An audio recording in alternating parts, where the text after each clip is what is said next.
আমার রাসূল সাল্লাল্লাহু আলাইহি ওয়াসাল্লাম হযরত ইমাম হোসেন রাদিয়াল্লাহু তাআলা আনহুকে কতটা ভালোবাসতেন এই ভিডিওর মাধ্যমে দেখেন।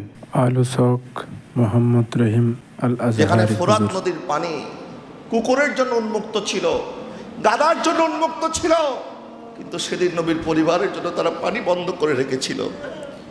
আমার নবী জানতেন ইমাম হুসাইনের সাথে এমন ঘটনা ঘটবে, এই জন্য নবী সাল্লাল্লাহু আলাইহি ওয়াসাল্লাম হযরত ইমাম হুসাইন যখন ছোট্ট, নবীজি ইমাম হুসাইনকে দুই হাত দিয়ে ধরলেন। নবীজি হুসাইন রাদিয়াল্লাহু তাআলা বললেন, হুসাইন আমার দুই পায়ের উপরে পা রাখো। ইমাম হুসাইনের ছোট্ট দুই পা আমার নবীজির পা মোবারক উপরে রাখলেন। নবীজি আবার হাতের মধ্যে টান দিয়ে বললেন, হুসাইন আরো উপরে উঠাও। ইমাম হুসাইন নবীজির রান মোবারক উপরে পা রাখলেন। আমার নবী বললেন, হুসাইন আরো উপরে উঠো। ইমাম হুসাইন নবীজির পেট মোবারকের মধ্যে পা রাখলেন।